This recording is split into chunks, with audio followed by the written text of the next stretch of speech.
Well, hello there. Welcome to the micro class. These type of videos are more in line with the kind of videos I want to make for the channel. I want the channel to focus more on game design and I guess user experience by extent, which brings us to today's topic. This is the Grimoire. It seems to be some sort of interactive experience. It is something that was in my inbox when I started DVD earlier today. I went through it and I noticed that there's a lot of room for improvement. So I want to talk about it a little bit.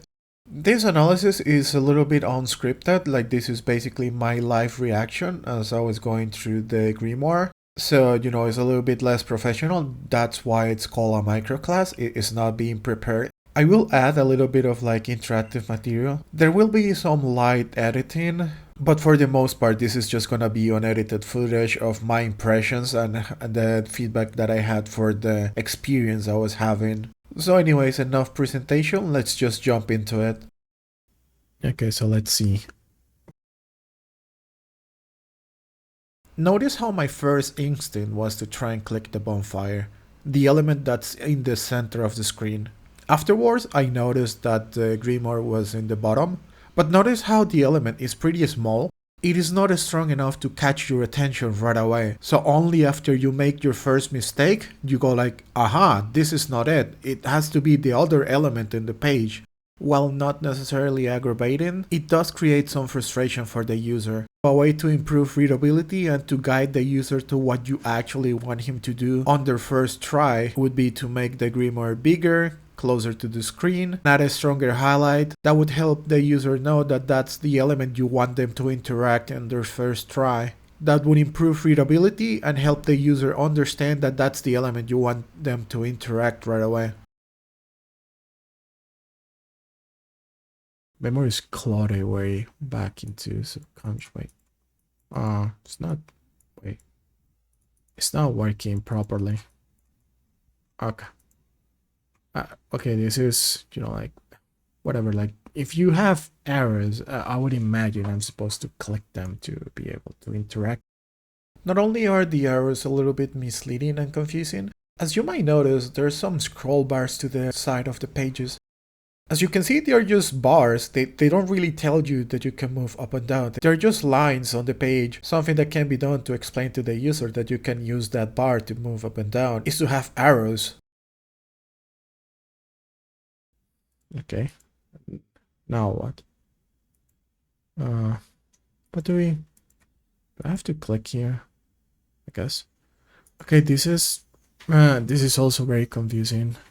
You should have at least an arrow or something.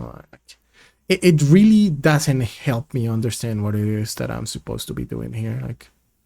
An arrow, I like that you want to have your symbols or whatever. You could have them here, I guess, or somewhere else, but this doesn't, you cannot read this as going back or forth, backwards or forwards.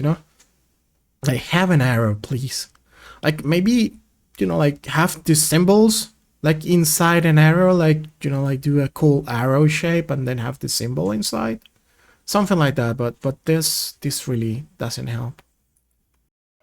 Something that's important to note about the symbols is that Behaviour has been telling us for years that those symbols either refer to something belonging to a killer or something belonging to a survivor.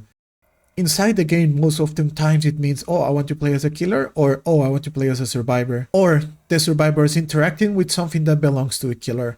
So seeing those symbols means something completely different to what we're used to, shows inconsistency in the design language. Wait, is this responsive, maybe? Oh yeah, it is. Chimeric, twisted creation of nature somewhat natural. The artist's singularity, the werewolf. I mean, let's go with supernatural, I guess.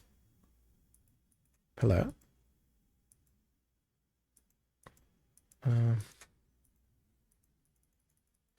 Hello?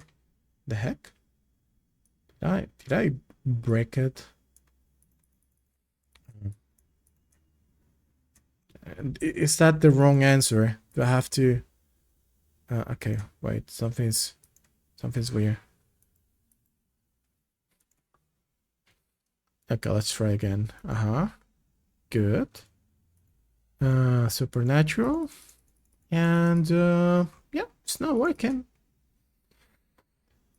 Okay, well, we tried. I guess we're just not meant to do anything here. What? You were expecting something else?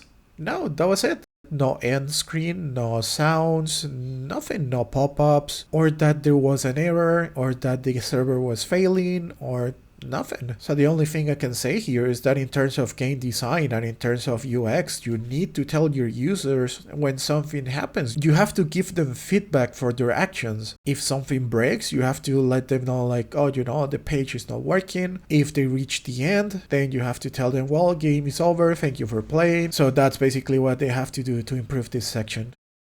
So thank you for coming to the class. Remember that the credits that you earn on this class go towards the main class, so work hard and study a lot.